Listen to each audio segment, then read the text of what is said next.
गांव के ऊपर एक पहाड़ी पे एक बंगला था, अकेला। बहुत बड़ा और पुराना घर था, पर सालों से वीरान पड़ा था। खिड़कियां बंद थीं, रंग उखड़ा हुआ था। बगीचा जंगली पौधों से भरा हुआ था। बंगले के आसपास की हवा हमेशा ठंडी और नम रहती थी। गांव वाले रात को बंगले से अजीब आवाजें आने की कहानियां सुनाते थे। उनका कहना था कि वहां सालों पहले एक औरत का कत्ल हुआ था और उसी की आत्मा भटकती है। अंधेरा होने के बाद कोई भी बंगले के पास जाने की हिम्मत नहीं करता था। कुछ लोगों ने खिड़कियों में टिमटिमाती रोशनी देखने का दावा किया था। दूसरों ने एक औरत के रोने की आवाज सुनी थी। वो बंगला रहस्य और डर की जगह बन गया था। नीचे वाले गांव पे हमेशा उसका साया पड़ा रहता था। गांव वाले एक श्राप के बारे में फुसफुसाते थे। उनका कहना था कि जो कोई भी बंगले में घुसा वो कभी वापस नहीं आया।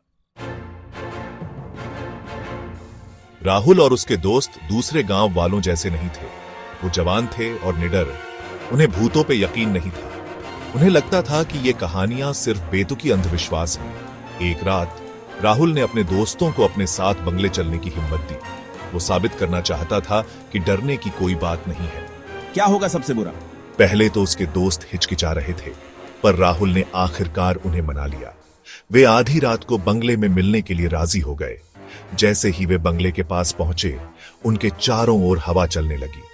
राहुल ने अपनी रीढ़ की हड्डी में कंपकंपी महसूस की। उसने चरमराते हुए गेट को धक्का दिया और वे ऊपर उगे हुए रास्ते पर चल पड़े। दोस्त बंगले की सीढ़ियों के नीचे खड़े थे।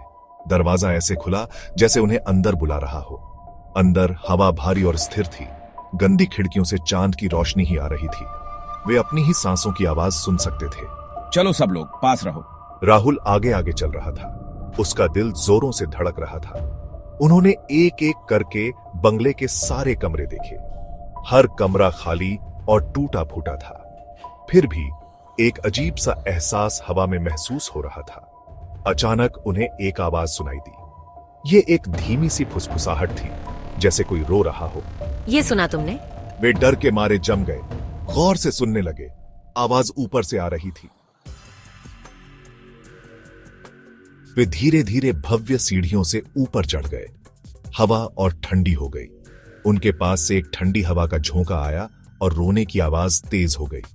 जैसे ही वे सीढ़ियों के ऊपर पहुंचे, एक दरवाजा जोर से बंद हो गया। राहुल और उसके दोस्त डर के मारे पीछे हट गए। वो क्या था? तभी दालान में एक साया दिखाई दिया। यह एक सफेद साड़ी में एक औरत थी। उसके लंबे काले बालों ने उसका चेहरा ढक रखा था, पर वे उसकी आंखें देख सकते थे। वो लाल रंग में चमक रही थी। वो भूत उनकी तरफ बढ़ने लगी। उसकी चीखें पूरे बंगले में गूंज रही थीं। सब लोग शांत रहो। याद करो मेरे दादाजी क्या कहते थे। राहुल ने अपने दादाजी की बात याद करते हुए झट से हनुमान जी की एक छोटी सी मूर्ति निकाली और प्रार्थना करने लगा। जैसे ही उसने प्रार्थना की, मूर्ति से एक तेज रोशनी निकली और भूत को अपनी चपेट में ले लिया। भूत ने एक भयानक चीख निकाली और गायब हो गई। हे भगवान, काम कर गया। दोस्त एक पल के लिए वहीं खड़े रहे, सन्नाटे में डूबे हुए। वे जितनी तेजी से दौड़ सकते थे, बंगले से बाहर भागे। कभी पीछे मुड़कर नहीं देखा। वे गांव लौट आए। अपने अनुभव से हमेशा के लिए बदल गए। गांव वाले आज भी उस रात के बारे में धीमी आवाज में बात करते हैं। पहाड़ी पर बंगला वीरान पड़ा है।